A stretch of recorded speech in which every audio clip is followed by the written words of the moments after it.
Muy buenas tardes. Supongo que ya llega la hora en que yo intervenga. En la tarde de hoy vamos a abordar someramente, puesto que se trata de temas de mucha profundidad, dos temas a mi juicio muy interesantes. De una parte vamos a desarrollar un concepto relativo a la lesión enorme, institución que fue eliminada de nuestra legislación al aprobarse en 1916 el Código Civil que nos rige hasta la actualidad. Y de otra parte vamos a tocar el tema de la doctrina de la imprevisión,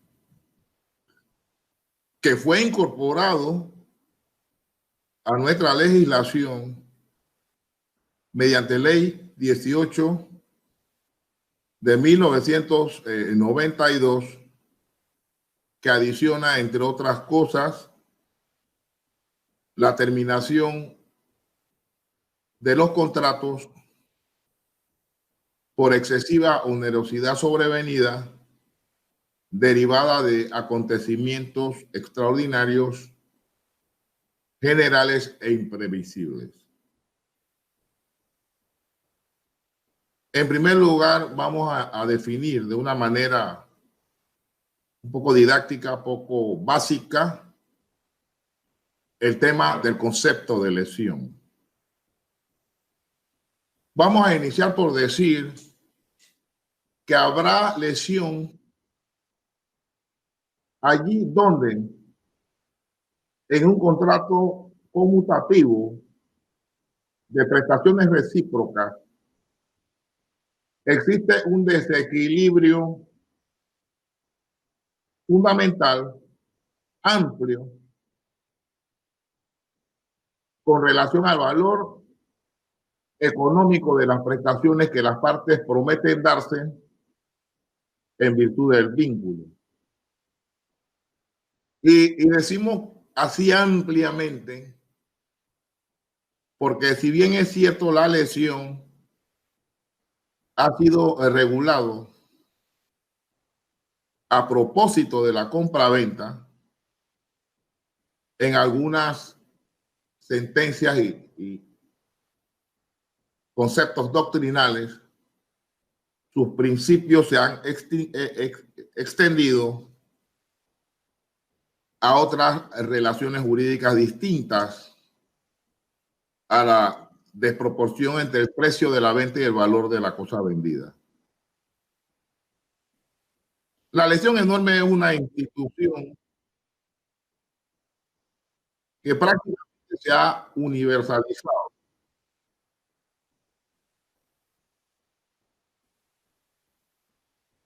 Indudablemente que en gran parte de las legislaciones de Latinoamérica, Colombia, Ecuador, Chile, incluso en el Código Civil español, la lesión es considerada un vicio objetivo de la voluntad, porque es irrelevante, digamos, las causas subjetivas que llevan a la concreción del estado de desproporción en las prestaciones asumidas por las partes a propósito de un contrato de compraventa de bienes inmuebles. Decíamos que en contrasentido a la tendencia mundial, a la tendencia imperante en el derecho civil, en nuestro Código Civil de 1916, la Comisión Codificadora consideró que el instituto de la lesión afectaba el principio de la libertad contractual, por cuanto que restringe la voluntad de las partes, que fue prácticamente una de las grandes banderas que enarboló la nueva nación, o sea, la República de Panamá. En el Código Civil colombiano, así como en las normas transitorias que rigieron en la República a partir de la independencia hasta la entrada en vigencia del Código, indudablemente la lesión enorme estuvo en vigencia. Y resulta que a nivel histórico, en el país, en Panamá, desde las leyes de Alfonso V, las 7 partidas que rigieron en nuestra república, siendo parte del derecho español, dedicado a las Indias, o sea, el derecho llamado indiano, el tema de la lesión fue un instituto vigente. Entonces podemos concluir en primer lugar que la lesión enorme en Panamá desaparece de nuestra legislación a partir del Código Civil de 1916. Como quiera que quien les habla, al igual que un sector importante de los juristas panameños, somos creyentes en que la lesión enorme es una institución que por razones éticas debe ser reincorporada a nuestra legislación, tal como consta vigente en Ecuador, en Chile, en Colombia, en España y en la mayoría de los países que adoptamos el criterio derivado del CODE, o sea, el Código Civil francés de 1804. Indudablemente la libre oferta y la demanda es un principio cardinal de nuestro sistema judicial. De hecho, conforme al artículo 1106, las partes están dotadas de amplias libertades para pactar cualesquiera cláusulas que deseen, con los únicos límites que consisten en la prohibición expresa de la ley, la inmoralidad y el orden público. Sin embargo, a pesar de tales circunstancias, nosotros somos del criterio de que, dada la naturaleza de los bienes inmuebles y su gran importancia en el desarrollo social y personal de las personas, indudablemente debe haber algún mecanismo objetivo de control que impida la especulación voraz en la transmisión del dominio de tales bienes. ¿Cuándo hay lesión? Hay lesión cuando el comprador paga más allá de la mitad del valor real del objeto vendido, o a viceversa. Hay lesión cuando el comprador, cuando el vendedor recibe menos de la mitad del justo precio. Entonces la lesión es una institución de equilibrio cuya finalidad es precisamente que haya proporción y no desproporción en la transmisión por vía de título de compra a título oneroso de bienes de naturaleza inmueble. Nosotros hemos tenido la oportunidad de disertar en algunos espacios de diálogo que se abren aún en estos tiempos de la pandemia, y hemos intentado por vía de ejemplos hacer gráfica la situación que ocurre a partir de la lesión enorme como vicio objetivo que permite la rescisión de los contratos cuando se da esta desproporción abismal. Un ejemplo de esto sería la venta de un inmueble que tenga un valor real de 10,000 balboas. Habría lesión enorme en el caso de que el vendedor adquiriera menos de la mitad, es decir, que el precio de venta fuera menor a $5,000 o balboas. Y también habría lesión si el comprador paga como valor de venta una suma superior a la mitad del valor de la cosa. Desde el punto de vista de la lesión en cabeza del comprador,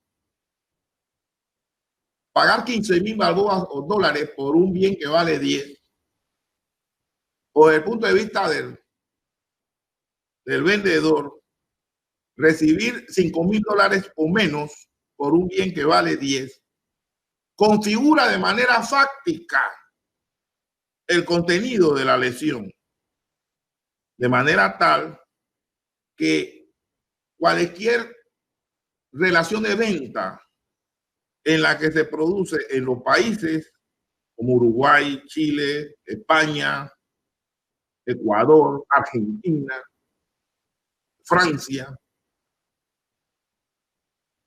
en cualquier lugar donde se produce esa desproporción, faculta al afectado a concurrir y lograr la intervención jurisdiccional mediante la acción de rescisión por lesión. Y ya llegamos a un punto. La rescisión por lesión es el resorte que el derecho sustantivo pone en manos del afectado, sea comprador o vendedor, para que acuda a instancias judiciales que con miras a la comprobación de la desproporción fáctica, es decir, desde el punto de vista meramente objetivo, sin hacer excavaciones ni indagaciones sobre otros móviles distintos al valor reflejado en el instrumento cuya rescisión se pide, este debe decretar la rescisión, es decir, la anulación del contrato y la restitución recíproca de su objeto, de una parte el precio y de otra parte el dominio sobre la cosa vendida. Entonces, la rescisión así planteada establece una solución que puede permitir la preservación del contrato, y así lo establecen unánimemente las legislaciones, porque hace parte de la rescisión la posibilidad de que el condenado, el que fue beneficiado con la lesión, mantenga en vigencia el contrato, llevando a la equidad las prestaciones. Es decir, si se trata del vendedor quien ha sufrido la lesión, el comprador podrá completar el precio. Si se trata del comprador, el que ha sufrido la lesión, es decir, que ha pagado en exceso, el vendedor puede preservar el contrato devolviendo, restituyendo las sumas cobradas en exceso del justo valor del inmueble. De manera tal que la lesión enorme es una institución que permite un equilibrio, sobre todo en aquellos casos en que se produce la venta de bienes inmuebles, y permite pues un equilibrio, deshacer o brindarle la posibilidad al comprador o al vendedor, según la posición que ocupa, para llevar las prestaciones a la equidad. La acción de lesión de manera universal tiene un término razonablemente suficiente para que las partes afectadas propongan el juicio de rescisión. Digamos, en los códigos de Venezuela, Colombia, Argentina, en el Código de Bello, que dicho sea de paso fue el primer código civil de las Indias, nuestro fue americano, anterior al Código de Vélez, que fue de Vélez-Sarsfield. En ambos se establece la lesión con un término de prescripción de la acción de 4 años. En los países que admiten la lesión, hay algunos contratos que particularmente, transmisión que particularmente no califica para los efectos de la lesión.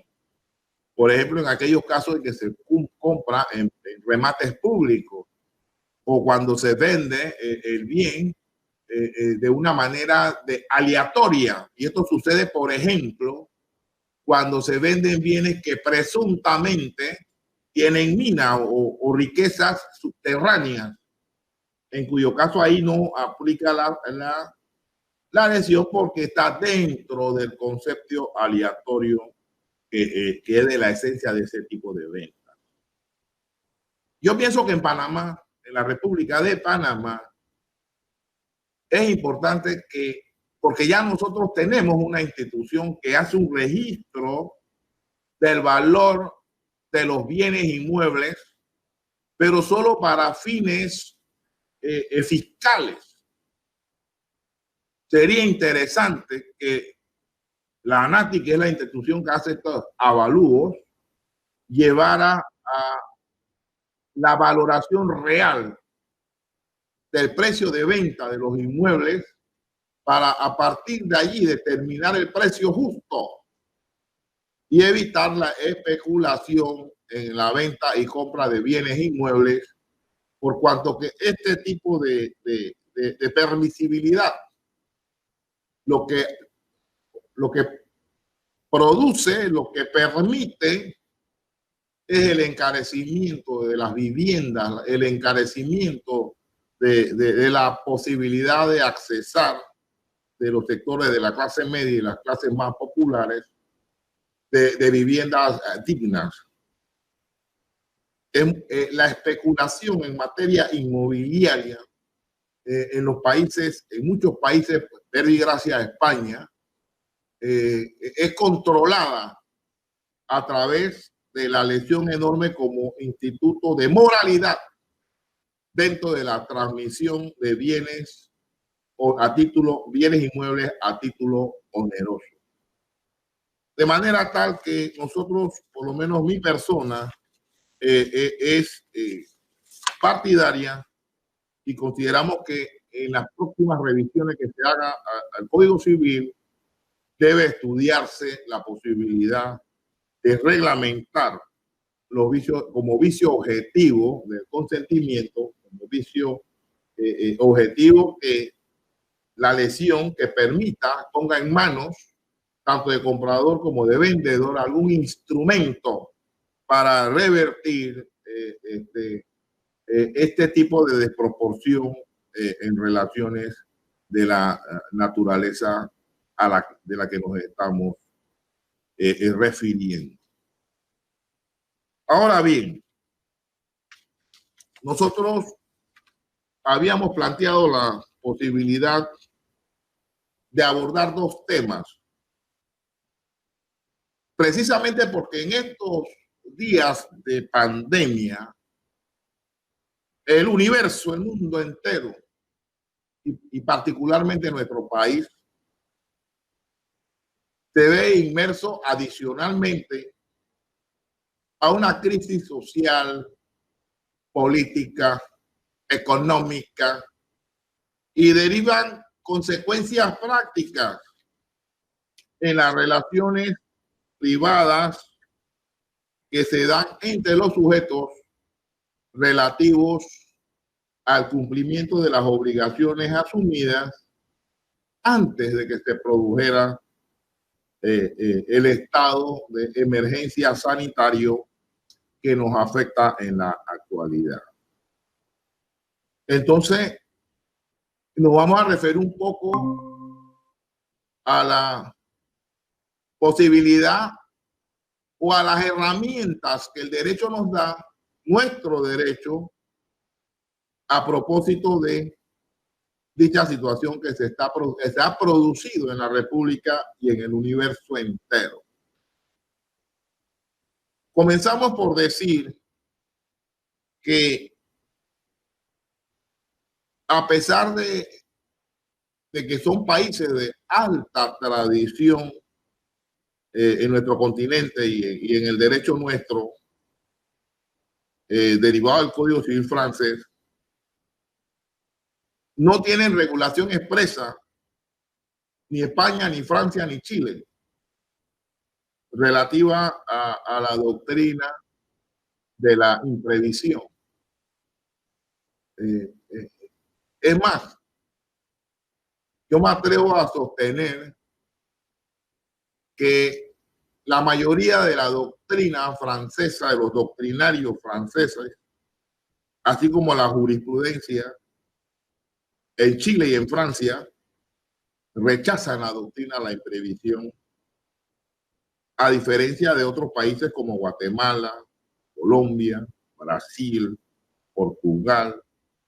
El Código Civil italiano en 1942 lo prevé, el Código boliviano en su artículo 581, varios códigos estatales mexicanos como el de México, como el de Aguascalientes. En el Código Federal mexicano no está, pero en el de Chihuahua sí. En el Código Civil argentino, en el viejo y en el nuevo Código Civil y Comercial argentino. Hay una enorme cantidad de legislaciones que reconocen y regulan esta institución como un medio de terminación anticipada de los contratos bilaterales de prestaciones diferidas. En realidad, en nuestra legislación, a raíz de la ley 18 de 1992, un poco como consecuencia de lo que se vivió post-invasión, se sintió la necesidad de generar un instrumento que pudiera ser útil en el caso de que por acontecimientos extraordinarios, generales, imprevistos o imprevisibles, las condiciones en las que se contrata variasen de manera importante, llevando al desequilibrio las prestaciones así asumidas, tomando en cuenta las nuevas condiciones derivadas de esos acontecimientos imprevistos, generales, imprevisibles e importantes. Así se incorpora a nuestro Código Civil los artículos 1161 A, B y C, bajo el título Terminación de los contratos por excesiva o onerosidad sobrevenida. Resulta ser el artículo 7 de la ley 18 de 1992. 92. Pero hay unos elementos que hay que tener en cuenta antes de entrar a discutir el tema de la doctrina, la imprevisión, porque lo vamos a analizar de conforme a las reglas establecidas en nuestra propia ley, en el artículo 1161A. En primer lugar, debemos entender que los contratos se entienden incorporado el derecho sustantivo vigente al momento de su perfeccionamiento. Es decir, cuando usted contrata en materia civil dentro de nuestro país, usted está reconociendo como parte de ese contrato las normas de derechos sustantivos vigentes en el país en la fecha en que usted contrata, tal cual se deriva del contexto del artículo 30 del Código Civil. También hay que entender que nuestro sistema legal de derecho privado establece el principio de la reserva, el principio de la ley de las partes, en el sentido de que las cláusulas y el contenido de los contratos obliga a su cumplimiento y tienen entre las partes la fuerza de ley y que por lo tanto deben cumplirse a su tenor. Es decir, las obligaciones que derivan de un contrato tienen fuerza de ley entre las partes contratantes. Además, según el artículo 1109, los contratos se perfeccionan por el mero consentimiento y desde entonces obligan no solamente a lo expresamente pactado, sino a todas aquellas consecuencias que sean conformes a la ley, a los usos, a la buena fe, a la buena fe. Entonces eso nos lleva a enfrentar dos elementos. En primer lugar, si el contrato es fuente de obligaciones y las obligaciones que derivan del contrato tienen fuerza de ley entre las partes, no pareciese admisible que una vez que se produzcan efectos voluntariamente admitidos por las partes, existiere alguna forma de que una de las partes se sustrajera de los efectos o del cumplimiento de las cargas que son los efectos de dicho contrato. Dicho lo anterior, nos vamos al extremo contrario. Después de la Segunda Guerra Mundial, se produce una serie de mutaciones en la conducta tanto de las naciones vencedoras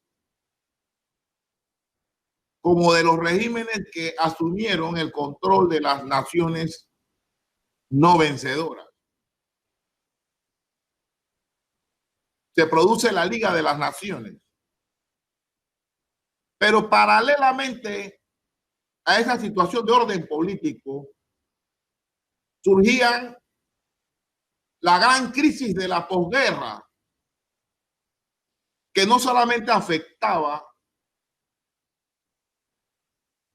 a las naciones por el principio de pacta sunt servanda, La ley, como decía antes, 976, los contratos son ley entre las partes. Los tratados son ley entre las partes. Y nace el problema del conflicto entre las normas derivadas de los tratados vinculantes en los estados y el orden jurídico interno y los intereses vitales puestos de manifiesto con toda la secuela de los sucesos de la Segunda Guerra Mundial. En el campo del derecho público, específicamente en el campo del derecho internacional, se produce el principio contrario al de reserva, al de la ley, es la ley del contrato. Surge la rebus sic stantibus. ¿Qué es la rebus sic stantibus? Es aquella noción que autoriza a aquel Estado que sufre grave daño en su orden e interés interno al dar plena vigencia a un acuerdo derivado de una relación general. Y es el principio que luego en las Naciones Unidas se desarrolla a través de la facultad de ratificar los tratados con reserva. Bueno, la situación que ocurría entre los estados no fue diferente a la situación que ocurría entre los particulares. Debían desmoronar imperios y grandes fortunas en periodos de hambruna a nivel universal. Así el derecho civil captura la realidad concreta derivada de esos acontecimientos e introduce dentro de sus normas la doctrina de la imprevisión. Entonces, la doctrina de la imprevisión va a ser más o menos proporciones guardadas la rebus sic stantibus del derecho civil. ¿Y cuál es su contenido? Su contenido finalmente puede determinarse de una manera lata. Permite a aquel que dentro de una relación conmutativa, por lo tanto bilateral y onerosa,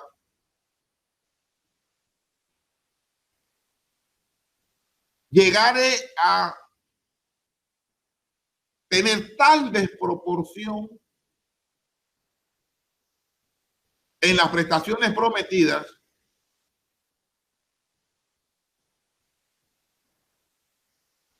que su cumplimiento le significaría graves perjuicios. Entonces se le pone en manos al afectado la facultad de concurrir ante la autoridad judicial a fin de demandar la rescisión del contrato, es decir, su terminación judicial en razón del acontecimiento que lo ha convertido en excesivamente onerosa, siempre que concurran los demás requisitos exigidos al efecto. Indudablemente el artículo 1161 A, B y C, estas normas, adolecen de deficiencias en cuanto a elementos que en el derecho comparado, así como en la doctrina y en la jurisprudencia al respecto, han sido contestes al reclamar. En primer lugar, en nuestra ley, el artículo 1161 parte del enunciado de que en los contratos de prestaciones recíprocas en la que se produce una desproporción, la parte afectada podrá acudir ante la autoridad a fin de solicitar o demandar la terminación del contrato por esta causa. No lo dice expresamente. Sin embargo, un requisito universalmente aceptado es que el accionante, el que reclama, el que pide la rescisión, debe haber cumplido hasta ese momento con las prestaciones exigibles, o debe tratarse de un contrato cuyas prestaciones aún no son exigibles, porque un presupuesto generalmente admitido es que el demandante no esté en mora. Nada dice al respecto nuestra legislación, que simple y llanamente establece en los contratos bilaterales de ejecución continuada o periódica o de ejecución diferida, si la prestación de una de las partes llegare a ser excesivamente onerosa. Esa es la descripción del acto. El requisito es que no esté en mora, no está previsto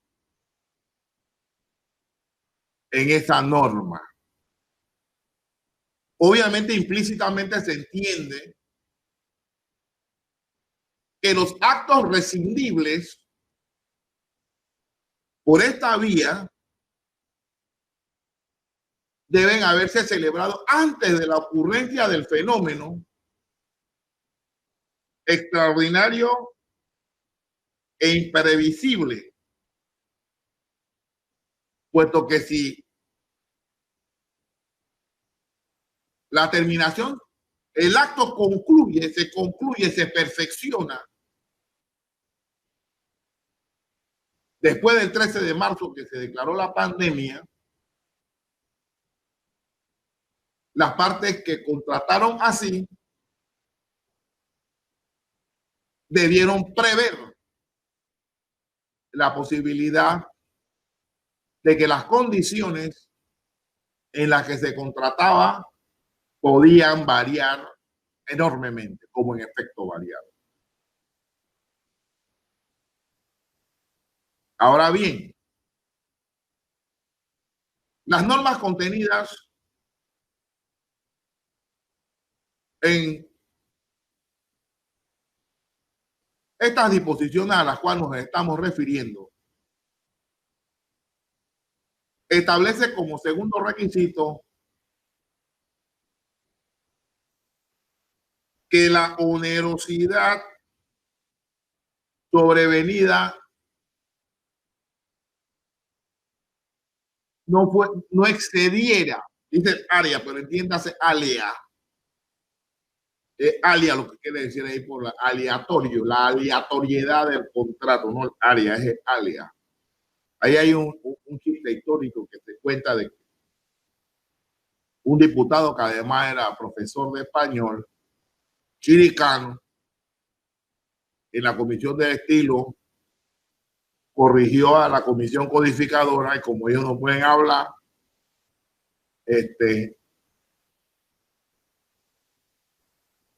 manifestó que hasta los juristas se equivocan. Entonces la agarró y corrigió alia y lo puso aria con todo su tilde, ¿no?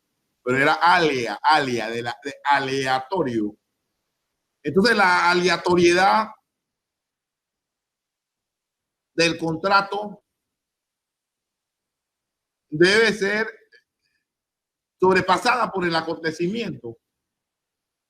Nos lleva también a otro camino.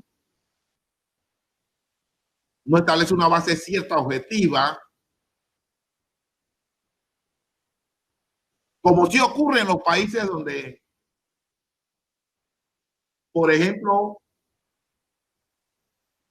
hay moneda y sistema de evaluación interno, que es fácil de establecer los valores y la proporción de los valores y aplicar esos valores en abstracto a la relación concreta. Aquí no hay forma de establecer la aleatoriedad cuando deriva de circunstancias como esta. Hay otro punto que viene inmerso, porque recuerden que estas normas, las normas sobre doctrina de la imprevisión, tienen su fundamento en el concepto de la variación de las condiciones o las bases del negocio. Tratan un poco de interpretar o parten del supuesto que razonablemente de haber sabido, de haber podido tomar en cuenta las circunstancias actuales, o no se hubiese contratado o se hubiese contratado en términos absolutamente diferentes. Pero como las modificaciones afectan a todos, la ley abre siempre una ventana. Eso ocurre en el Código Civil colombiano, ocurre en la mayoría de los códigos. Abre una ventana que le permite a la parte contra la que te pida la terminación con fundamento en el evento extraordinario e imprevisible que además afecte importantemente el equilibrio de las prestaciones asumidas, y consiste precisamente en la posibilidad de reformar, de modificar equitativamente a juicio del juez la desproporción que se produce entre las prestaciones asumidas por las partes.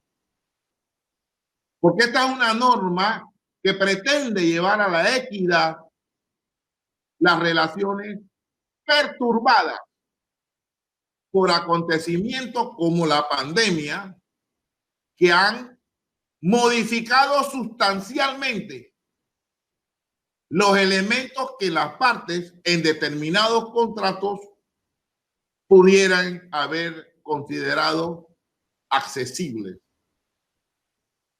De manera tal que resulta que en estos casos existe esta plataforma que permite a los deudores de obligaciones excesivamente onerosas, convenidas antes de la pandemia, que además no estén en mora y que sean obligaciones que excedan notablemente el equilibrio, o sea, el alia, entendiendo como la alia como la contingencia de ganancia o pérdida que es común dentro de la, digamos, la órbita normal de determinado contrato. Entonces, ese instrumento obviamente se le critica porque no permite que pueda presentarse como excepción en caso de incumplimiento.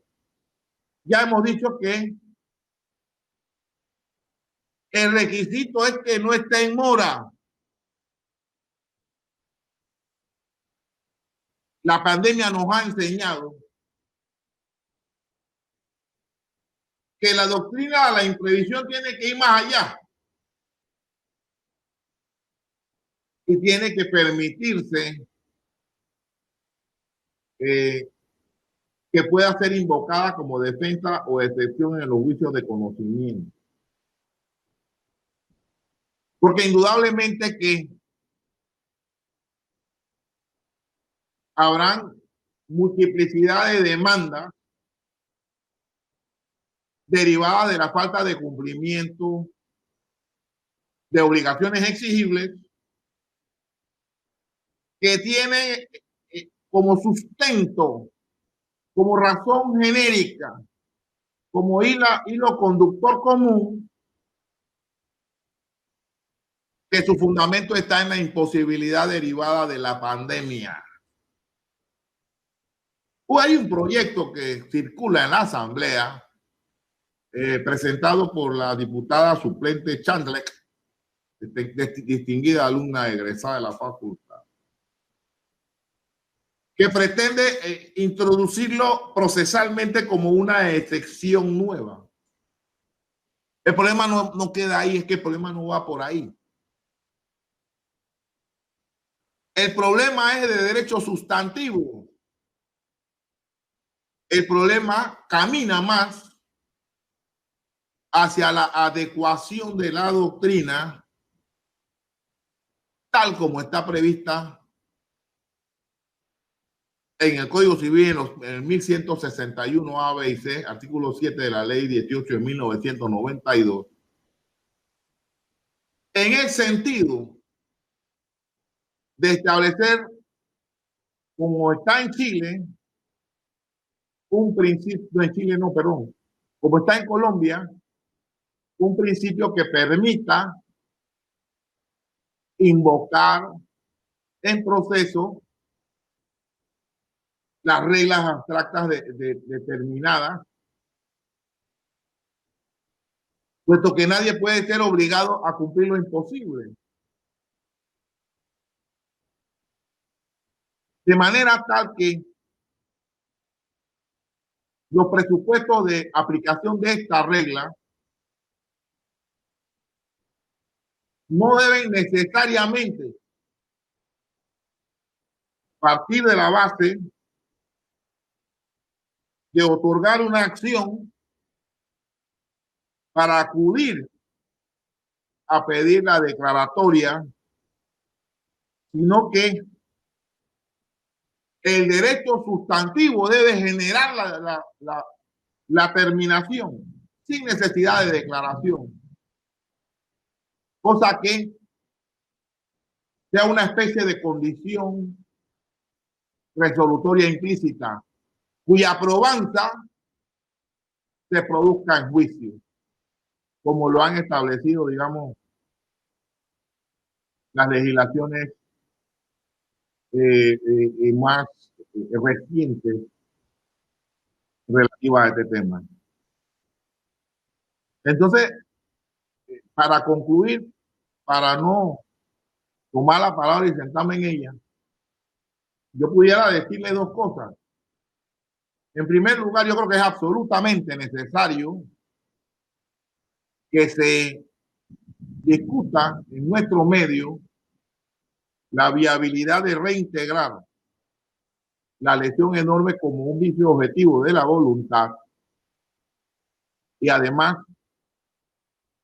que se revise el tema de la doctrina de la imprevisión de manera tal que pueda adecuarse con más facilidad al indudable montón o muchos o multitudinarios procesos judiciales que se van a producir como una secuela de la pandemia que hemos padecido y seguimos padeciendo, y sus efectos posteriores que van a tener incidencia en las posibilidades de cumplimiento de las obligaciones patrimoniales convenidas antes de que ocurriera esta tragedia sanitaria.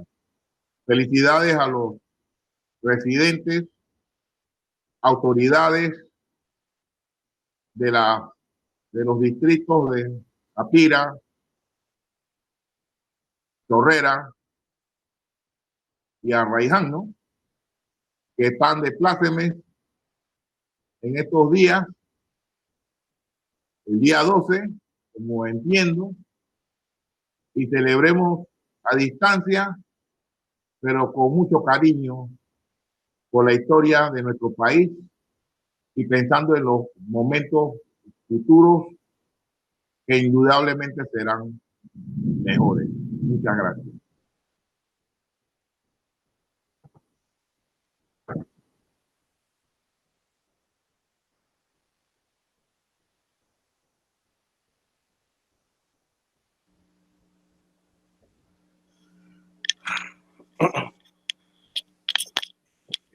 Hayes.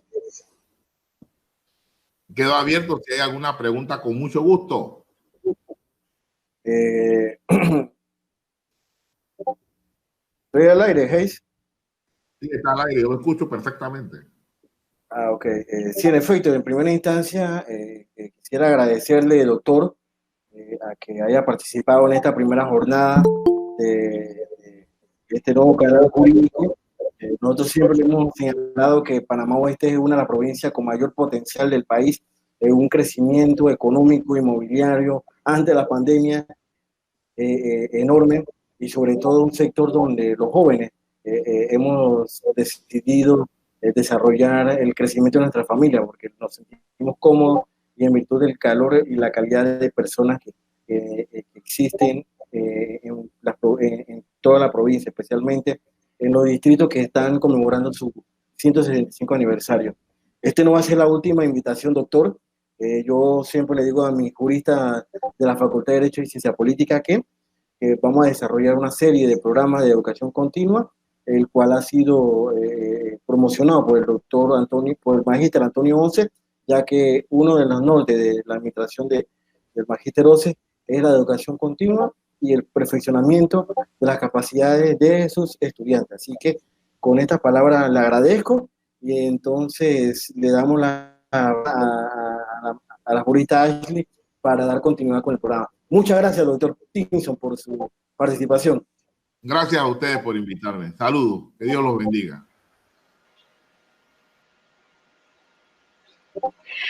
Ten fe en el derecho como el mejor instrumento para la convivencia humana, en la justicia como destino normal del derecho. Como segundo invitado a esta primera edición de nuestro canal jurídico y académico, tendremos al magíster René Bracho. Bueno, buenas tardes, saludos. Mi nombre es René Bracho. Participamos nosotros como parte de la comunidad académica de la Universidad de Panamá, y en ese sentido pues nos parece muy interesante esta labor que se está haciendo desde el Centro Regional Universitario de Panamá Oeste, con la dirección del magíster Antonio Oces. Un saludo cordial al profesor Oces, todo nuestro respeto, y también la iniciativa del profesor Aarón Pérez, abogado, jurista, ¿verdad? Que siempre es muy dinámico en relación a la promoción de temas académicos que sean de gran validez para la población y la sociedad panameña en general. Entonces, nosotros vamos a estar conversando durante nuestra exposición con relación a todas las iniciativas que debemos desarrollar como país, por un lado, y también como provincia de Panamá Oeste, de cada una de las alternativas que tenemos para crear mejores condiciones económicas Hago una preguntita. En pantalla se observa una información que estamos compartiendo. ¿Se observa? Sí, Bracho, se observa, se observa. Perfecto.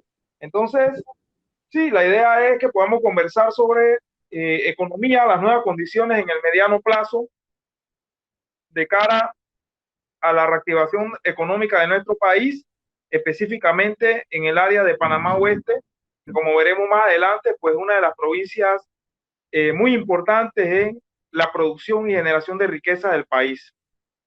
Primero voy a estar conversando un poco algunas características generales de forma muy breve sobre el modelo económico del país y vamos a aterrizar entonces al aspecto que nos interesa en el caso de la provincia de Panamá Oeste, la importancia y el rol destacado que va a tener esta provincia en la nueva fase de reactivación de nuestra economía en el mediano plazo y algunos comentarios en relación a la importancia que debe tener este contexto y todas esas potencialidades para el amplio sector de la población panameña que representa en la actualidad pues un número importante que tiene el reto y la responsabilidad de convertir situaciones de desempleo en empleo y situaciones de economía informal en economía formal. Este es el gran reto que tenemos como país también para evitar que las nuevas personas que han sido afectadas financieramente por la pandemia caigan en una situación de precariedad. Y lo que necesitamos como país es que esto no ocurra y que se fortalezca la dinámica de progreso nacional para avanzar. Bien, hasta ahora lo que podemos conversar para iniciar con esta primera información que estamos transmitiendo es que podemos observar que el modelo de crecimiento de nuestro país ha posicionado a Panamá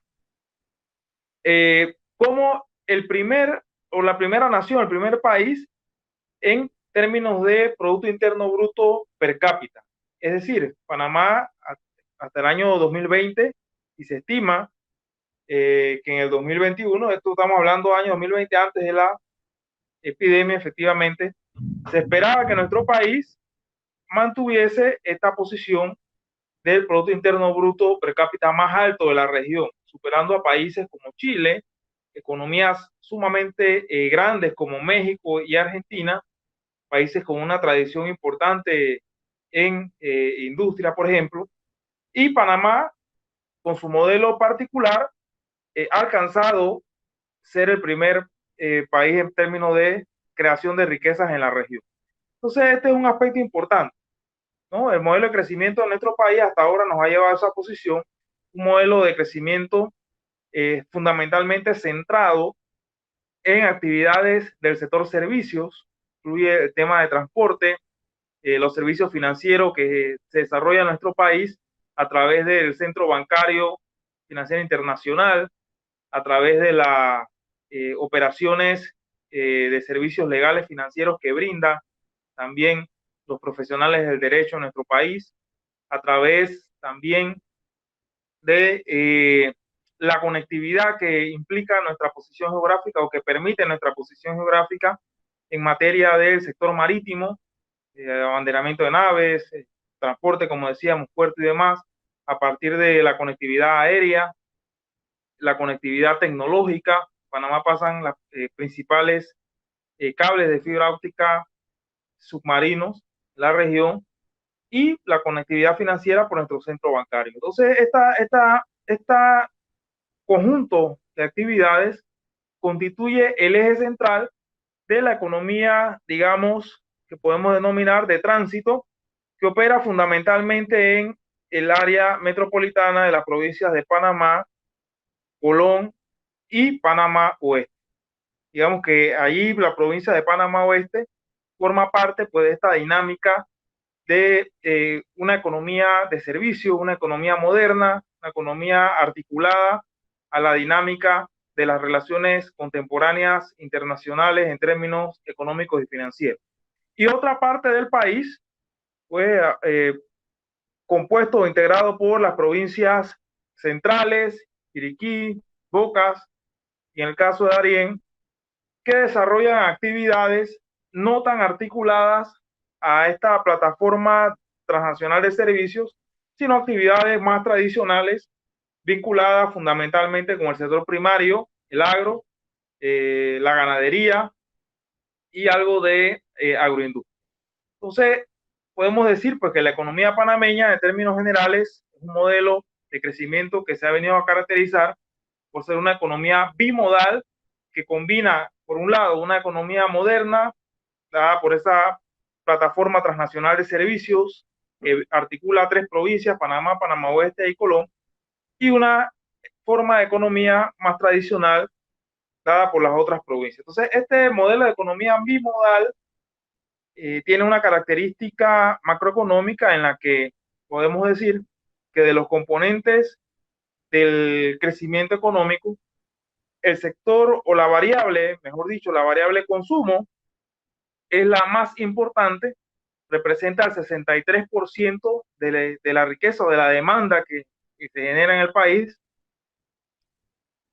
La inversión viene a representar el 41.3% y las exportaciones netas un menos 4%. Es decir, nosotros para realmente sostener e impulsar y potenciar la economía panameña, su demanda efectiva, debemos realmente intervenir a través de 2 factores o 2 variables, el consumo y la inversión. Y como el consumo pues es el rubro de mayor peso y ponderación, 73% de la demanda efectiva o del PIB pues forman parte del consumo. Por eso también hemos denominado esta conversación como creación de mercado y demanda para reactivar la economía en Panamá Oeste. Porque hay una relación entre el consumo como factor importante para reactivar la economía y la creación de lo que podemos llamar demanda y mercado. Entonces, esta es una descripción pues, del modelo económico en términos de sus 2 componentes bimodales. Otro aspecto es que este modelo, a pesar de sus logros en términos de indicadores macroeconómicos, como hemos mencionado, o de dinámica sectorial, podemos decir que tiene una característica que lo podemos denominar como concesionista y poco competitivo, en la medida que por alguna razón el modelo económico se debe mucho el crecimiento empresarial a la generación de concesiones y la protección especial que le da el Estado a determinados grupos empresariales. Entonces, este tipo de patrón en la economía panameña limita la competitividad de las empresas porque ya no logran generalmente la creación de renta a partir de sus ventajas competitivas, sino que en muchas ocasiones se genera esa renta o esa posición competitiva a partir de concesiones y protección estatal. Entonces, esta es una limitación que debemos ir transformando de nuestro modelo de crecimiento económico. Y precisamente, pues esta característica, tanto el tema bimodal como el carácter poco competitivo que puede estar tomando mediante el concesionismo que se puede dar, ha venido a generar una economía que promueve concentración del ingreso. Hemos visto aquí, si comparamos 10 años, la evolución de cómo se divide el ingreso que genera la riqueza de nuestro país, cómo se distribuye este ingreso en los últimos 10 años, podemos ver cómo el beneficio empresarial, que para el año 2007 era de 44%, subió a un 56% en el 2017, 18 y la actualidad. Mientras el salario que en el 2000, o sea, el porcentaje del ingreso que va a los trabajadores asalariados, a toda persona asalariada, era de 32% y pasa a ser 26%, es decir, disminuye el porcentaje que le corresponde de toda la renta o el ingreso que se genera en el país, el porcentaje que le corresponde a los asalariados disminuye, el porcentaje que le corresponde a los empresarios ha aumentado, el porcentaje que le corresponde incluso al Estado ha disminuido un 2%, en términos relativos, y el componente que le corresponde a los sectores, digamos, de autoempleados, incluso informales, también ha disminuido. Es decir, el único sector que ha visto incrementada su participación en la renta o en el ingreso han sido los empresarios, donde el beneficio empresarial pasó de 44% hace 10 años a 56%. Entonces, esta es una característica, estas dos características, el carácter concesionista del modelo económico y su tendencia a la concentración de la riqueza, son aspectos que podemos decir limitan las potencialidades de la economía de generar bienestar colectivo, y son retos que debemos ir superando. Bien, si vamos a estudiar la riqueza, cuando hablamos del PIB, Producto Interno Bruto, estamos hablando de la riqueza que genera el país en un periodo de tiempo.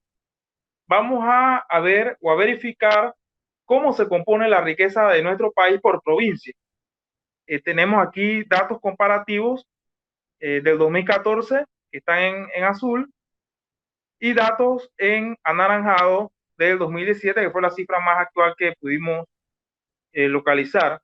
Y vemos cómo Panamá Oeste se ubica dentro de las 4 provincias que más, porque son 10 provincias, de las 10 provincias, Panamá Oeste se ubica como parte de las 4 provincias que más aportan al Producto Interno Bruto, es decir, a la generación de riqueza en nuestro país, muy cerca de lo que aporta Chiriquí, por ejemplo. Entonces, Panamá Oeste y Chiriquí aportan casi lo mismo a la generación de riqueza en nuestro país. Esto es un dato interesante porque Panamá Oeste, tal como lo vamos a verificar próximamente, en el mediano plazo promete mucho, no solo para el bienestar y el progreso de sus habitantes, sino para el crecimiento y generar oportunidades de avance para todo el país en el marco de la reactivación de la economía en el mediano plazo. Entonces, este es un aspecto muy importante. Antes de la pandemia y antes de toda esta situación donde se ha despertado el reto de reactivar la economía, ya Panamá Oeste era la 4ª provincia que más aporta a la riqueza de nuestro país. Vamos a ver ahora cómo Panamá Oeste va a ser un rol o va a tener un rol muy importante en la reactivación económica y en la generación de mercados y demanda para nuestra economía. Bien, Panamá Oeste es una provincia realmente muy importante, compuesta por 5 distritos, cerca de más de medio millón de habitantes, 511,000 habitantes aproximadamente, una provincia en la que se desarrollan actividades diversas desde el punto de vista económico, actividades como el agro, ¿verdad? La producción de algunos productos agrícolas fundamentalmente es reconocida, la producción de piña, ¿verdad? En Panamá Oeste, muy famosa esta característica de la producción agropecuaria o agrícola en Panamá Oeste. También participa de la ganadería, también de la pesca. También se genera dinámica de turismo, que tiene mucho potencial en el mediano plazo, el turismo en Panamá Oeste y en todo el país. El turismo en 2 vertientes que se desarrolla principalmente en Panamá Oeste. Por un lado, el turismo de playa, dado la existencia de múltiples playas en la provincia de Panamá Oeste, y por otro lado, el turismo ecológico, que se desarrolla en algunos sectores de Capira. Entonces, esta combinación de las ventajas geográficas que tiene la provincia de Panamá Oeste le permiten realmente utilizar o explotar o tener la potencialidad de aumentar ese nivel de explotación del turismo como una actividad económica que puede generar mucha renta para la provincia y para el país en general. Y también en términos de logística, vemos que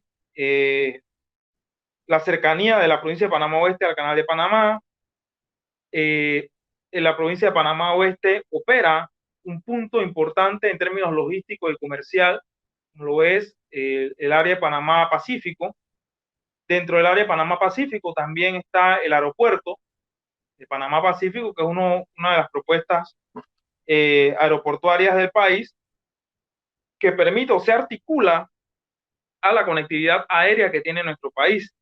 Vemos, por ejemplo, cómo algunos de los mercados importantes en el ámbito aéreo se aprovechó ahí en el aeropuerto de Panamá Pacífico. Algunas aerolíneas de low cost, como Wingo, por ejemplo, estuvieron desarrollando, han estado desarrollando, por lo menos hasta antes de la pandemia, atendiendo mercados específicos internacionales que conectaban o se articulaban con la zona libre de Colón.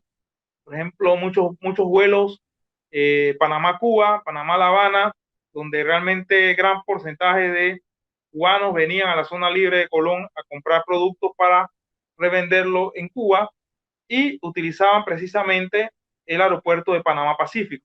Esta dinámica no solo puede ser aprovechada en términos de logística por el aeropuerto, sino también toda la dinámica secundaria que puede generar la visita de estos turistas o este sector que viene a comprar productos en la zona libre de Colón. Así que es parte de las potencialidades en el ámbito logístico que tiene la provincia de Panamá Oeste. Entonces es una provincia bastante diversa en ese sentido, ¿verdad? Agro, ganadería, pesca, turismo, logística, entre otras actividades. Bien, aquí entramos entonces a un aspecto muy importante.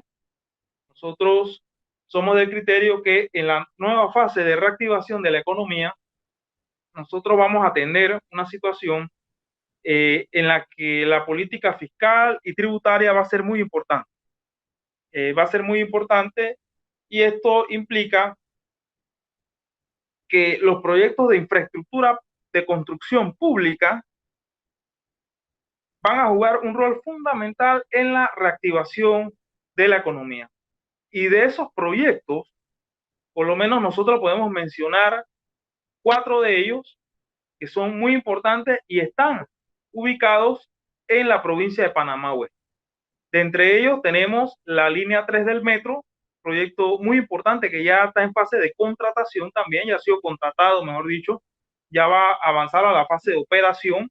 Es decir, toda la estrategia de reactivación de la economía panameña que está centrada en la operación de estos grandes proyectos de infraestructura de construcción pública, la gran mayoría está en Panamá Oeste. Entonces, la línea 3 del metro, por ejemplo, ofrece o se espera que genere cerca de 9.000 empleos y toda una dinámica de actividad económica indirecta. También está el proyecto del cuarto puente sobre el canal, proyecto muy importante que también va a generar una dinámica importante en materia de empleo. Está el ensanche Arraiján Chorrera, otro proyecto de infraestructura importante. El ensanche de Chorrera a Playas, fundamental para todo esto que estamos hablando también en materia de aprovechar el turismo de playa. Es decir, son proyectos importantes de infraestructura que van a venir a generar no solo una dinámica de reactivación en la provincia, sino también que forman parte de la estrategia general. También el mercado de abastos, en términos de industria recreativa y de construcción, se está hablando de crear un nuevo estadio, de construir un nuevo estadio y remodelar parte de los estadios existentes. Bien, el título realmente de nuestra conversación era creación de mercados y demanda para la reactivación económica en la provincia de Panamá Oeste. Aquí debo decir lo siguiente. Para reactivar la economía, nosotros y la reactivación de la economía, lo que realmente significa también, en este caso, es que muchas plazas de empleo que se han perdido puedan volver a funcionar y que toda la población que está en situación de desempleo, la población en edad laboral, pueda tener acceso a trabajo de calidad y aquellas ideas de negocio puedan poder desarrollarse y convertirse en negocios prósperos y en empresas formales, ya sea micro, pequeña, mediana o grande, pero empresas formales. Entonces, Para que esto ocurra, debe crearse mercado, pero para que los mercados nuevos se creen, debe crearse o debe existir una demanda. Generalmente debe existir una demanda, y si no existe la demanda, debe ser creada esa demanda, ya sea a través de demanda pública o de demanda privada. Entonces, en este caso, nosotros podemos decir que la creación de mercado parte de entender que los mercados, ¿qué son los mercados? Los mercados debemos entenderlos como un proceso o un fruto de los procesos de interacción social. Los mercados son producto de la interacción social de distintos actores económicos, como lo son las empresas, como son los hogares, como es el Estado, ¿verdad? La combinación Estado, empresas, hogares y sociedad en general, esa interacción social es lo que genera los mercados. Entonces, este es el primer aspecto que debemos tener claro cuando hablamos de creación de mercado. Estamos hablando de generar nuevas dinámicas de interacción social entre las empresas, los hogares, el gobierno y otros sectores de la sociedad que permitan una dinámica de intercambio comercial, de prestación de bienes y servicios, intercambio de bienes y servicios, y a partir de ahí se generan mercados. Entonces decíamos que una de las características fundamentales o esenciales para que existan o se creen nuevos mercados es que exista demanda. Es decir, cuando hablamos de demanda, estamos hablando de una necesidad insatisfecha que puede ser mediante un proceso productivo, ya sea de bienes o servicios, se genera un producto que va a venir a satisfacer esa necesidad insatisfecha. Entonces, esa necesidad de un determinado bien o servicio es lo que podemos denominar demanda, pero no solo la necesidad, sino también que esa necesidad debe venir acompañada de la capacidad de compra por parte de las personas que demandan ese bien o servicio. Es decir, para que exista mercado debe existir demanda, y para que exista demanda debe existir una necesidad que debe ser atendida, y también debe existir una población o un nivel de ingresos por parte de los individuos o los actores económicos que componen esa demanda. Entonces, en el caso de esta situación de recesión económica, el problema que tenemos es que, por un lado, puede que estén las necesidades, pero no existen los ingresos o las rentas para amplios sectores de la población porque han perdido sus fuentes de empleo y están en una situación afectada financieramente producto de la epidemia. Entonces, en ese sentido, ¿cómo creamos demanda para crear nuevos mercados? Bueno, ahí nosotros podemos destacar dos dimensiones del análisis. Una dimensión macroeconómica, por eso escribimos aquí macro, y una dimensión microeconómica. Desde el punto de vista macroeconómico, por llamarlo en términos apropiados, podemos citar nosotros a un pensador, un economista liberal, llamado Jean-Baptiste Say, y Say planteaba una regla, un principio polémico, conocido como la ley de Say, polémico porque ha sido centro de la crítica de muchos economistas keynesianos, empezando por el mismo Keynes, pero es un principio, una ley que es interesante reflexionarla en este momento, y es el entendimiento de que toda demanda puede ser sostenida a partir de la producción, pero la producción en dos momentos: o la producción que ya se ha hecho, la renta generada por la producción que ya se ha hecho, es decir, usted trabajó la quincena pasada, ese trabajo, esa producción que usted hizo la quincena pasada le permitió cobrar su cheque, su salario, o generar ingresos de venta, y con esa renta, producto de la producción que ya usted hizo en el pasado, entonces usted puede comprar los bienes y servicios que necesita. Entonces, esto es una demanda y un consumo financiado con la renta generada de la producción que usted hizo. La otra forma de financiar la demanda es mediante la renta generada por la producción que usted promete que realizará en el futuro. O sea, esto le llamamos crédito. Entonces, solo hay dos formas de financiar la demanda: financiarla mediante la producción del pasado o la producción del futuro. Es decir, la demanda se financia con la renta generada de la producción, ya sea en el pasado o el futuro.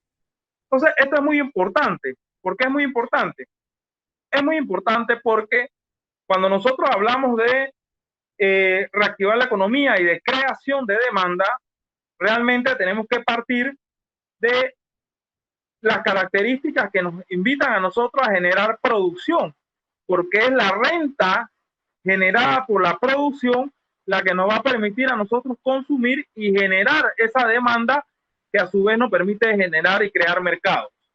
Entonces, de aquí lo que se trata es entender que la creación de demanda implica la creación de procesos productivos y operaciones de producción que generen una renta que nos permita consumir. Y para producir o para generar producción hay que generar niveles de inversión. Inversión tanto de recursos financieros como de tiempo. Y aquí es donde llegamos a la siguiente dimensión de esta solución, ¿verdad? De cómo generar, cómo crear mercados. Desde el punto de vista microeconómico, esto implica la detección de oportunidades de negocio, detección de oportunidades de buenos negocios, negocios rentables o posibles negocios rentables. Y aquí entra el aspecto o el rol importante que genera el empresario o el emprendedor como organizadores de la producción. Porque si no existe demanda y no existe un determinado mercado, parte del rol del empresario o el emprendedor es imaginar ese nuevo mercado y tratar de imaginar esa demanda. Es decir, tener un nivel de anticipación que le permita planificar el proceso productivo, planificar la inversión y el proceso productivo en función de las características que va a tener ese mercado. Entonces, la creación de mercados en este sentido implica detección de oportunidades de buenos negocios. Para crear esas oportunidades, para identificar esas oportunidades de nuevos negocios, es necesario un componente de anticipación, de imaginación de cómo pueden ser esos mercados. Además de, cuando hablamos de imaginación, estamos hablando de una imaginación utilizando criterios científicos y técnicos, ¿verdad? Estimar cuantitativamente cuál va a ser el tamaño de ese mercado, las características de esos demandantes, etcétera. Adicional a ello, un componente científico técnico en el sentido que se debe generar esa producción en base a un criterio de eficiencia, tratando de generar ahorros, generar un ordenamiento operativo que genere eficiencias, que aumente la productividad de la actividad que se está generando y a partir de allí contribuir a que esa oportunidad de negocio realmente logre consolidarse en un negocio próspero y a partir de allí avanzar a un nivel de empresa informal en cada una de sus dimensiones, ya sea dimensión micro, una microempresa formal, si obtiene facturaciones anuales hasta 150,000, una empresa pequeña, si va de 150,000 a 1,000,000, una empresa mediana, si va de más de 1,000,000 hasta 4 millones, y de 4 millones y tanto en adelante, una gran empresa. Entonces, esas son las dimensiones de las empresas, ¿verdad? Pero bien, para avanzar hacia allá, lo primero que hay que hacer es identificar oportunidades de negocio que tengan la potencialidad de crear negocios prósperos. Entonces, en ese marco, pues, de entender que la creación de mercados, desde el punto de vista macro, implica la generación de producción y de inversión. Ya nosotros hemos visto que, acá en la presentación anterior, que ya hay un fuerte impulso desde el punto de vista del Estado de inversión pública en megaproyectos. Línea 3 del metro, cuarto puente sobre el canal, en Sánchez Arreján Chorrera, en Sánchez Chorrera Playas, mercado de abastos, etcétera. Y ese componente de inversión pública está generando o va a generar un nivel de producción, en este caso, manufactura de la construcción para esa infraestructura, y toda esa dinámica productiva va a generar una renta que va a devolverle esa producción, devolver empleos, reactivar empleos, generar una renta que va a permitir generar necesidades de consumo y a partir de allí ir reconstruyendo mercados. Esa es la lógica macro, entender que toda demanda implica un proceso productivo.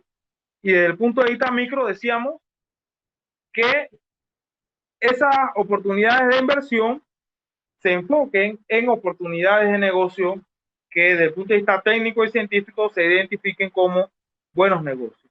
Entonces, en esa lógica nosotros podemos identificar 4 desafíos que tiene la provincia de Panamá Oeste para generar con éxito esta propuesta de creación de mercados y demandas para reactivar la economía. En tal sentido, el primer desafío es productividad y planteamos innovación entre paréntesis, porque una de las características fundamentales para generar empresas con capacidad de competir en el mercado de forma exitosa es que estas empresas presten mucha atención al elemento de la productividad y de la innovación. Cuando nosotros hablamos de innovación, estamos haciendo referencia a cualquier mejora que puede darse tanto en los procesos operativos para crear un bien o servicio, como en la dinámica de producción de ese industrial, de ese determinado bien. Toda mejora en técnica, en tecnología, en procesos, en pasos, que lleve a incrementos en la productividad, podemos denominarla como innovación.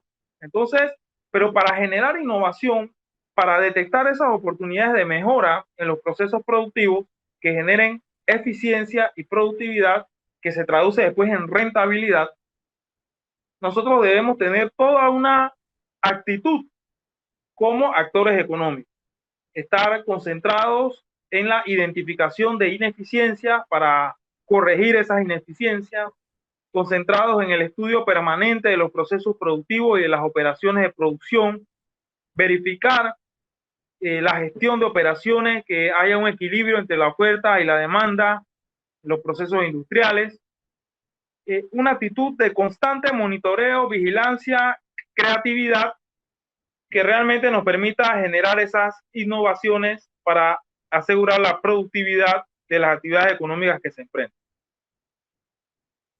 Por otro lado, otro aspecto fundamental es la educación. Se ha demostrado en múltiples ocasiones en la región latinoamericana que procesos de cambio estructural en ocasiones pueden generar productividad, pueden ser procesos productivos, cambios productivos, pero que esos cambios, aunque generan una dinámica mucho más productiva y más eficiente, no necesariamente generan equidad. Entonces, la forma probada desde el punto de vista de la ciencia, desde el punto de vista del desarrollo histórico de la civilización, es que la forma de generar productividad y a la vez equidad es cuando apoyamos nosotros estos procesos mediante educación de alta calidad. Y aquí es importante destacar el rol que desarrolla el Centro Regional Universitario de Panamá Oeste en convertirse en este motor, ¿verdad?, de educación superior de calidad en la provincia de Panamá Oeste, desarrollando este servicio de educación de alta calidad con visión científica, humanista y progresista en el área de Panamá Oeste. Entonces, este es un activo muy importante de la provincia, el centro regional, y es importante que siempre atendamos a este centro con toda la responsabilidad que necesita, porque es una joya de la provincia en función del desarrollo local y nacional. Entonces, la educación de calidad es muy importante para generar cambios que sean de alta productividad, pero que también generen equidad. Bueno, el tercer desafío el eje que hemos conversado en esta última parte de la charla, pues la construcción de mercados a partir de inversión de tiempo y recursos financieros, y a partir de allí generación de procesos productivos que permitan generar una renta que a su vez financie consumo, demanda, y que esto devenga en construcción de mercados. Y a partir de allí, pues, se establece el desafío de que toda esta dinámica de reactivación y de crecimiento económico, porque después de la reactivación y la recuperación de la economía, en el mediano plazo se espera que se retome la dinámica de crecimiento económico. Esto debe generar un nivel de bienestar en la población, porque al final nosotros desarrollamos el crecimiento económico para generar bienestar en la población. Es decir, la economía va en función del bienestar de las personas, y esa es la razón fundamental por la que nosotros operamos las actividades económicas, generar bienestar para las personas. Bien, entonces, con esta idea central, nosotros pues procedemos a culminar con esta presentación. En efecto, te agradecemos mucho tu participación. Cuando invitamos a René a participar en esta actividad, era para que realizara un análisis científico base a su profesión, que es la de la economía, la perspectiva que tiene nuestra provincia en torno a la crisis que estamos. Es verdad que es una situación crítica en la cual muchos de nosotros hemos tenido que desarrollar emprendimientos sin descuidar el tema de la salud, cumpliendo las medidas sanitarias de bioseguridad que el gobierno nacional nos ha indicado cumplir. Pero el futuro lo observamos, o hemos escuchado, René, que es un futuro positivo. De ahí entonces que esta charla o tu conferencia en la tarde de hoy es puntual porque le indica a los jóvenes estudiantes de la población de Panamá Oeste, especialmente a aquellos distritos que están en aniversario en este 12 de septiembre, por supuesto, el San Carlos, que el sector de nuestra provincia va a continuar siendo puntual en la recuperación económica de nuestro país. De ahí entonces que tu análisis es alentador, muy objetivo, y te agradecemos cada vez que te invitamos a este escenario académico de la provincia de Panamá, que siempre nos has dado el apoyo. Muchas gracias, René.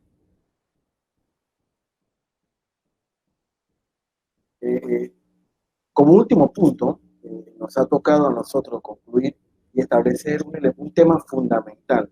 Nosotros como profesionales del derecho nos ha correspondido desarrollar una serie de la protección de las garantías fundamentales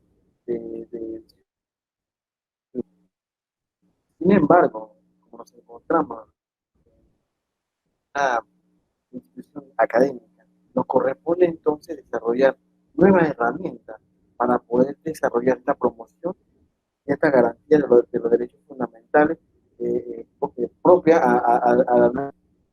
Y uno de los cambios o paradigmas que se ha desarrollado en esta crisis ha sido el uso de la Internet, ha sido el uso de la herramienta técnica, no solamente para la educación, sino también para desarrollar nuestra vida cotidiana.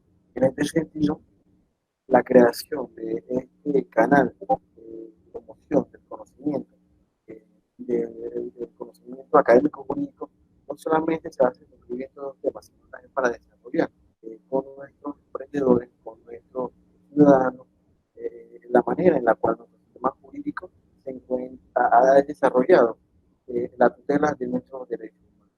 De ahí entonces que la promoción, la garantía de los derechos humanos en la Internet dependerá de la capacidad no solamente que realice el gobierno, sino también de cómo las instituciones privadas y por supuesto las instituciones de educación, de educación que desarrollan el conocimiento, desarrolla. En este sentido, nosotros vamos de aquí en adelante a desarrollar una serie de herramientas para el servicio de la comunidad, para el servicio de la población, especialmente de la provincia de Panamá. Y hemos iniciado con estos dos temas son pertinentes en virtud del doctor Tinson, conversor de la lesión enorme y la teoría de la imprevisión, situaciones que ahora mismo le estamos viendo en la cotidianidad y sobre todo el análisis que desarrolló el compañero, el profesor, colega René Bracho. Pero ¿qué ocurre? Que una de las tareas fundamentales de promoción y garantizar los derechos fundamentales es también establecer la protección de determinados conceptos que nosotros hemos desarrollado en la aula de clase. Por ejemplo, uno de las máximas preocupaciones que tuvo el profesional del derecho al momento de desarrollar su profesión, se le indicaba que no podía desarrollar su profesión en virtud del confinamiento y la decisión del gobierno nacional. Inmediatamente el Colegio Nacional de Abogados y profesionales como todo el mundo presentaron haciendo recursos para hacer valer la profesión del abogado. De ahí que el derecho a la defensa es un elemento, un componente que garantiza un principio fundamental que conocemos como el debido proceso. Y que este debido proceso consiste en la posibilidad jurídica y material de ejercer la defensa de los derechos e intereses de las personas ante cualquier autoridad. Esto nos da la razón de que el desarrollo del conocimiento, no solamente en la educación virtual, como lo estamos desarrollando en la Universidad de Panamá, sino ingresando o rompiendo el paradigma, o sencillamente conocer la nueva tendencia que marca el futuro del sector legal. Es decir, cómo el abogado, cuál va a ser el abogado del futuro y cómo cómo se ha transformado digitalmente el derecho. Tanto así que la Corte Suprema de Justicia ha desarrollado una serie de servicios en línea que prácticamente el profesional debería ir hasta el tribunal para observar el estatus del proceso el cual le interesa. Sin embargo, se ha desarrollado una serie de herramientas que el órgano judicial ha podido adecuar en la medida de que nos vivimos una crisis sanitaria. Tanto así que en la crisis de la pandemia, el COVID-19, cuando encontramos más de 6.000 carnets que identifican al profesional del derecho, se han podido entregar. Eso ha hecho que el profesional del derecho ya se encuentre debidamente identificado, aunado a ello de que es uno de los profesionales que tiene la libertad de movilizarse en virtud de la profesión que él desarrolla. Todo esto lo hago a manera de introducción para que el televidente observen que el proyecto que hoy ha iniciado con mucho ímpetu, con mucho positivismo. Además, agradecemos a los más de 100 nuevos suscriptores de este canal jurídico de Panamá Oeste para que estén conectados semanalmente. Semanalmente vamos a traer especialistas, no solamente en las ciencias jurídicas, sino en otras ciencias que son necesarias conocer su conocimiento. Tanto es así que hoy traemos al economista René Bracho. Me gustaría concluir con la siguiente palabra. La tendencia es el conocer cómo ha avanzado la tecnología. Y el profesional del derecho ha sido uno de los que se ha actualizado. Nosotros agradecemos la participación que tuvimos en el Congreso del primer semestre, a finales del mes de julio, del Colegio Nacional de Abogados, que prácticamente semanalmente han desarrollado una serie de conferencias estableciendo un marco de que nosotros, los profesionales de derecho, y ustedes, los televidentes, puedan adquirir nuevos conocimientos. Sencillamente, el tema de la tecnología ha venido a quedarse. Nosotros tenemos que actualizarnos. El camino ha comenzado y hoy comienza al inaugurar nuestro primer canal jurídico de la provincia de Panamá. La siguiente semana lo invitamos a que nos sintonice. Vamos a invitar un representante del Colegio Nacional de Abogados, un representante de una institución que protege, observa los derechos humanos y de esta forma desarrollar el conocimiento de esta área importante de la ciencia. Pues, para concluir, quisiera agradecer a nuestro virtual apoyo en esta nueva, en el desarrollo de esta nueva tecnología como es el jurista Hayes Mora, a nuestra anfitriona en la tarde de hoy, a Echi Rodríguez y nuestra compañera Rodríguez. De igual manera, señalarle que no pierdan la pista de este nuevo canal, que pronto va a tener sus redes sociales y de esta forma actualizar de manera permanente en el área de la ciencia del derecho a nuestros habitantes de la provincia de Panamá, a nuestros 5 distritos y a los más de 606.458 habitantes. Es la segunda provincia de mayor población y ahí entonces radica nuestra responsabilidad para educar, dar información de manera permanente a nuestros queridos pobladores